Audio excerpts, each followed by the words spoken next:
दिल्ली चुनाव में बाजी मारने के लिए बीजेपी ने अपने सबसे बड़े स्टार प्रचारक की दिल्ली में 4 रैलियां कराने की योजना बनाई है। मोदी पहली रैली 31 जनवरी को दिल्ली के विश्वास नगर में करेंगे। 1 फरवरी को पीएम की रैली द्वारका में होगी, 3 फरवरी को रोहिणी और 4 फरवरी को अंबेडकर नगर में होगी। रैलियों को कामयाब बनाने के लिए बीजेपी एड़ी चोटी का जोर लगा रही है। राहुल गांधी की रैली दिल्ली के सीलमपुर विधानसभा क्षेत्र के शास्त्री पार्क में दोपहर 2:30 बजे होगी। इससे पहले राहुल गांधी दिल्ली में रोड शो करके भी कांग्रेस के लिए वोट मांग चुके हैं। पार्टी का सबसे बड़ा जोर झुग्गी बस्तियों और अल्पसंख्यकों के वोट बैंक पर फिर से पकड़ बनाने का है। बीजेपी के रणनीतिकार फिलहाल कांग्रेस पर हमला करने से बचते हुए नजर आ रहे हैं। सूत्रों के माने तो बीजेपी आने वाले दिनों में आम आदमी पार्टी पर हमला करेगी और कांग्रेस पर हमला करने से बचेगी। सूत्र बताते हैं कि बीजेपी ये मानकर चल रही है कि अगर कांग्रेस के वोट बढ़ते हैं तो आम आदमी पार्टी के लिए नुकसान और बीजेपी के लिए फायदे की स्थिति होगी। कांग्रेस अपना मैनिफेस्टो जारी करने के बाद झुग्गियों को लेकर नई घोषणा की है। कांग्रेस के मुताबिक अगर पार्टी सत्ता में आई तो झुग्गी वालों को उसी जगह पर पक्का मकान दिया जाएगा। अजय माकन के मुताबिक पार्टी अगर सत्ता में आई तो साल भर के भीतर ही ये प्लान तैयार हो जाएगा और घर का मालिकाना हक परिवार की महिला मुखिया को दिया जाएगा। यह ड्राफ्ट बिल जो है ये दिल्ली के अंदर जितने भी स्लम में रहने वाले, झुग्गी झोपड़ी क्लस्टर्स में रहने वाले जितने भी परिवार हैं, हर परिवार को एक ड्वेलिंग यूनिट 25 स्क्वायर मीटर से लेके 40 स्क्वायर मीटर तक के उसको मिले, उसकी गारंटी सुनिश्चित करेगा। कांग्रेस ने भी दिल्ली चुनाव में अपनी पूरी ताकत झोंक दी है। पार्टी ने 7 लोकसभा सीटों के लिए 7 बड़े नेताओं को जिम्मेदारी सौंपी है। उत्तरी दिल्ली सलमान खुर्शीद, पूर्वी दिल्ली सीपी जोशी, दक्षिण दिल्ली भूपेंद्र हुड्डा, नई दिल्ली आनंद शर्मा, पश्चिमी दिल्ली वीरभद्र सिंह, चांदनी चौक अशोक गहलोत और नॉर्थ वेस्ट दिल्ली पवन बंसल संभालेंगे। बीजेपी ने बुधवार को केजरीवाल के खिलाफ 20 आरोपों की एक बुकलेट जारी की। केजरीवाल पर जो आरोप लगाए गए हैं उनमें अन्ना को धोखा देने के अलावा जानबूझकर अनशन के दौरान उन्हें ग्लूकोज न चढ़ाने देने का आरोप लगाया ताकि अन्ना की जान चली जाए और केजरीवाल राजनीतिक फायदा उठा पाए। बीजेपी इस बुकलेट को दिल्ली में घर घर बांटने की बात कर रही है। मैं अरविंद केजरीवाल जी कितने अवसरवादी हैं, कितने झूठे हैं, ये इस किताब में बड़ा साफ साफ लिखा हुआ है। इसलिए हमने ये निर्णय लिया है कि इस किताब को हम दिल्ली की 70 विधानसभाओं में बंटवाएंगे। दिल्ली की सियासी गर्माहट के बीच अन्ना हजारे की आवाज भी गूंजी। अन्ना ने एक बार फिर सरकार के खिलाफ मोर्चेबंदी की बात की है। अन्ना हजारे ने सरकार से काला धन वापस लाने और जमीन अधिग्रहण पर मजबूत कानून बनाने को लेकर दबाव डालते हुए कहा है कि सरकार बने 8 महीने हो गए हैं। अगर सरकार वादे पूरे नहीं करती है तो फिर आंदोलन शुरू करेंगे। जो वादे किए थे वो वादे पूरे नहीं हो रहे हैं। इसके कारण तो हमें अभी फिर से आंदोलन की तैयारी करना शुरू कर दी। आम आदमी पार्टी के संयोजक अरविंद केजरीवाल को अब नया डर सताने लगा है। स्टिंग ऑपरेशन की सियासत में महारत हासिल करने वाले केजरीवाल को डर है कि विरोधी पार्टी उनके खिलाफ कुछ फर्जी स्टिंग लाने की तैयारी में है। हर बार की तरह इस बार भी केजरीवाल को जानकारी किसी ने फोन करके दी है। हालांकि बीजेपी ने पूछा है कि जब कुछ गलत नहीं है तो इसमें डर कैसा। अभी भी हमें जानकारी मिली है कि विरोधी पार्टियां आम आदमी पार्टी के खिलाफ अगले कुछ दिनों में आम आदमी पार्टी के कैंडिडेट्स के खिलाफ इसी तरह से कुछ फर्जी आरोप लगाने वाली हैं। देखिए, वो जो करते थे उसका पर्दाफाश हो गया है। उनको पता है कि पहले वो लोगों को कहते थे भाइयों स्टिंग करके भेजना, अब जनता उन्हीं का स्टिंग कर दे रही है। तो जो काम कर रहे हैं आम आदमी पार्टी के लोग, जिस तरह पैसा बांट रहे हैं, आम आदमी पार्टी के लोग जिस तरह से झुग्गियों में जाके क्या क्या कर झूठे आश्वासन दे रहे हैं, वो सब कुछ एक्सपोज हो चुका है। विदेश मंत्रालय में सचिव सुजाता सिंह ने बुधवार को अपने पद से अचानक इस्तीफा दे दिया। सुजाता सिंह के इस्तीफे की वजह का अब तक पता नहीं चल पाया है। 1970 बैच की अधिकारी सुजाता सिंह के रिटायरमेंट में 8 महीने से कम वक्त बाकी था। सुजाता सिंह का इस्तीफा बराक ओबामा का दौरा खत्म होने के ठीक 1 दिन बाद आया है। अब उनके बाद एस जयशंकर अगले विदेश सचिव होंगे। सुब्रमण्यम जयशंकर इससे पहले भारत में अमेरिका के राजदूत हैं। एस जयशंकर आज ही बतौर विदेश सचिव अपना पदभार संभाल लेंगे। जम्मू और कश्मीर में सरकार बनने की सूरत बनती दिखाई देने लगी है। बीजेपी और पीडीपी में सरकार गठन को लेकर डील फाइनल होने की खबर है। 10 फरवरी का जम्मू कश्मीर में नई सरकार का गठन हो सकता है। सूत्रों की माने तो बीजेपी पीडीपी डील को अब केवल प्रधानमंत्री मोदी की हरी झंडी का इंतजार है। जम्मू कश्मीर में सरकार बनाने की सुगबुगाहट के बीच खबर है कि केंद्रीय मंत्री डॉक्टर जितेंद्र सिंह आज कश्मीर पहुंचने वाले हैं। डॉक्टर जितेंद्र सिंह आज गुजरात जाने वाले थे, लेकिन दौरा रद्द कर उन्हें घाटी पहुंचने का फरमान दिया गया है। सूत्र बताते हैं कि जितेंद्र सिंह घाटी में बीजेपी नेताओं से मुलाकात करने के बाद पीडीपी अध्यक्ष मुफ्ती मोहम्मद सईद से भी मिलेंगे।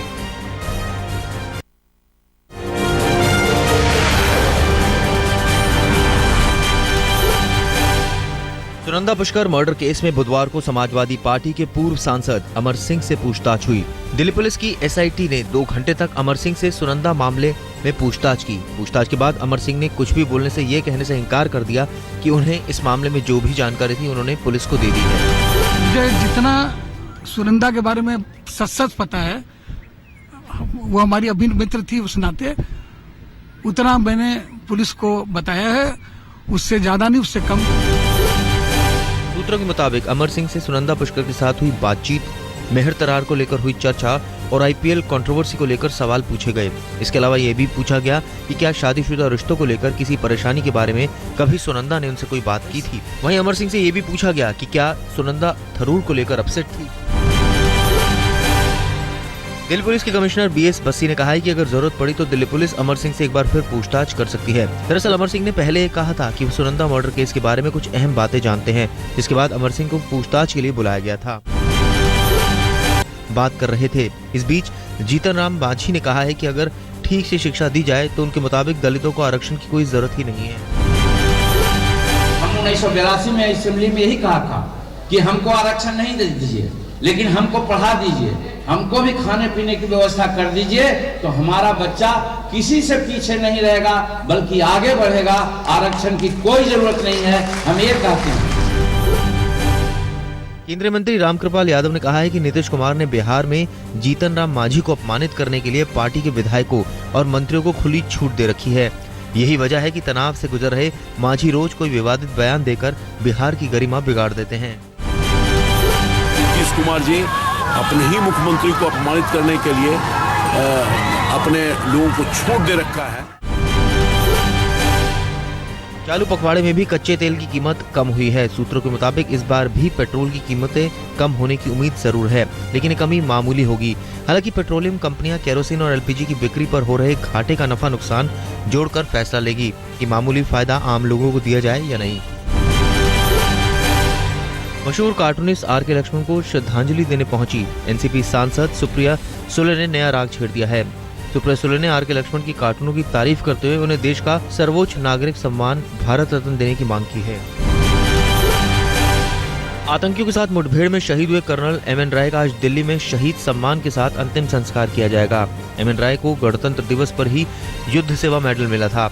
सम्मान मिलने के अगले ही दिन त्राल में आतंकवादियों से लोहा लेते हुए 42 राष्ट्रीय राइफल्स के कमांडिंग ऑफिसर एमएन राय शहीद हो गए थे।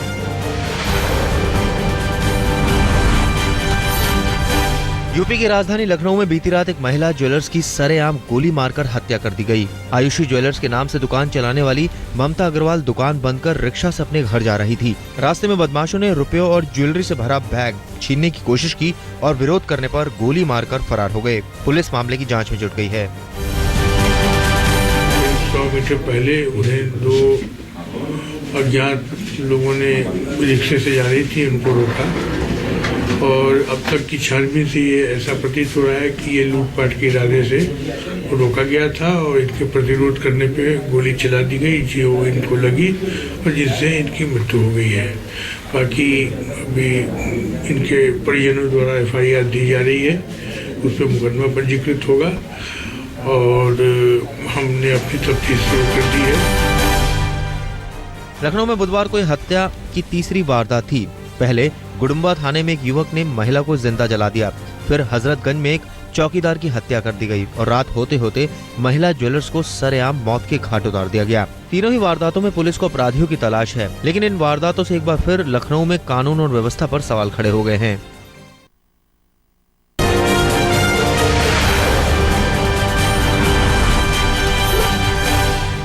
लखनऊ में एक सिरफिरे आशिक ने लड़की की मां पर पेट्रोल छिड़क कर उसे जिंदा जला दिया। 42 साल की महिला की इलाज के दौरान मौत हो गई। ये सनसनीखेज वारदात लखनऊ के गुडम्बा के अतरौली इलाके में हुई। बताया जा रहा है कि रास्ते में बार बार परेशान करने पर लड़की ने अपनी मां से शिकायत की थी, जिसके बाद महिला ने आरोपी को सबके सामने झाड़ लगाई थी। पुलिस की माने तो सबके सामने हुई जलालत का बदला लेने के लिए युवक ने महिला को जिंदा जला डाला। पुलिस ने आरोपी युवक को गिरफ्तार कर लिया है। बिहार के नवादा में एक नर्सिंग होम में बच्ची के इलाज में लापरवाही से गुस्साए लोगों ने जमकर हंगामा किया। पीड़ित परिवार का आरोप है कि नर्सिंग होम के डॉक्टर की लापरवाही के चलते 2 साल की बच्ची को अपना हाथ गंवाना पड़ा। घर वालों के मुताबिक बच्ची के हाथ में फ्रैक्चर होने के बाद उसे नर्सिंग होम में भर्ती कराया गया था। परिजनों की शिकायत पर पुलिस ने नर्सिंग होम के डॉक्टर समेत 5 लोगों के खिलाफ FIR दर्ज कर ली है, लेकिन पीड़ित परिवार डॉक्टर से 30 लाख रुपए के मुआवजे की मांग कर रहा है। भोपाल में बाइक सवार बदमाश एक कारोबारी की आंखों में मिर्ची झोंककर करीब 4.5 लाख रुपए लेकर फरार हो गए। रचना नगर इलाके में रहने वाले कारोबारी मुरली अग्रवाल जब बैंक में पैसा जमा करने जा रहे थे, उसी दौरान बाइक पर सवार बदमाशों ने उनका रास्ता रोका और फिर आंखों में मिर्ची झोंक दी। पुलिस की माने तो वो बदमाशों की तलाश में जुट गई है। झारखंड के धनबाद में महिलाओं ने मंगलवार को एक सरकारी शराब के ठेके पर धावा बोल दिया। महिलाओं का आरोप है कि जब वो नशा उन्मूलन के खिलाफ मोर्चा निकाल रही थी, उसी दौरान कुछ शराबियों ने उनके साथ बदसलूकी की। उधर ठेके के मैनेजर का आरोप है कि महिलाओं ने न सिर्फ दुकान में तोड़फोड़ की, बल्कि 25,000 कैश भी लूट लिए। आंध्र प्रदेश के चित्तूर में करीब 100 एकड़ से अधिक क्षेत्र में अफीम की खेती होने का सनसनीखेज मामला सामने आया है। मुखबिर से सूचना मिलने के फौरन बाद पुलिस ने जब वहां रेड डाला तो इसका खुलासा हुआ। उधर किसानों का कहना है कि उन्हें इस बात की जानकारी नहीं थी कि अफीम की खेती गैर कानूनी है। कल पर्थ में ट्राई सीरीज के फाइनल के लिए भारत और इंग्लैंड के बीच जंग होगी। मुकाबले में जीतने वाली टीम 1 फरवरी को ऑस्ट्रेलिया के खिलाफ खिताबी भिड़ंत के लिए मैदान में उतरेगी। उधर अहम मुकाबले से पहले इंग्लैंड ने माइंड गेम खेलना शुरू कर दिया है। इंग्लिश टीम के कोच पॉल फेब्रस ने कहा है कि उनके गेंदबाज पर्थ की पिच पर भारतीय बल्लेबाजों को सांस नहीं लेने देंगे। इंग्लैंड के खिलाफ अहम मुकाबले से पहले टीम इंडिया को एक और झटका लगा है। चोटिल रोहित शर्मा ट्राई सीरीज से बाहर हो गए हैं। अगर टीम फाइनल में भी पहुंचती है तो उसमें रोहित शर्मा नहीं खेल सकेंगे। 1 फरवरी को पर्थ में ट्राई सीरीज का फाइनल मुकाबला खेला जाएगा। ऑस्ट्रेलिया 15 अंक हासिल कर पहले ही फाइनल में जगह बना चुका है। टीम इंडिया के पूर्व कप्तान राहुल द्रविड़ और VVS लक्ष्मण ने विराट कोहली को नंबर 3 पर खिलाने की वकालत की है। दोनों का मानना है कि विराट कोहली को ऊपर के क्रम में बल्लेबाजी करनी चाहिए। ट्राई सीरीज में विराट कोहली लगातार चौथे नंबर पर बल्लेबाजी कर रहे हैं। राहुल द्रविड़ का ये भी मानना है कि अभी टीम को शिखर धवन में भरोसा दिखाना चाहिए। टीम इंडिया के पूर्व कप्तान राहुल द्रविड़ का मानना है कि भारत के लिए वर्ल्ड कप खिताब को बचाए रखना आसान नहीं होगा। राहुल द्रविड़ की माने तो टीम इंडिया की गेंदबाजी अच्छी नहीं है, लेकिन अनुभवी रविंद्र जडेजा और ईशांत शर्मा के आने से टीम को फायदा होगा। राहुल द्रविड़ के मुताबिक ऑस्ट्रेलिया, दक्षिण अफ्रीका, न्यूजीलैंड और श्रीलंका भी वर्ल्ड कप के प्रबल दावेदारों में से एक हैं।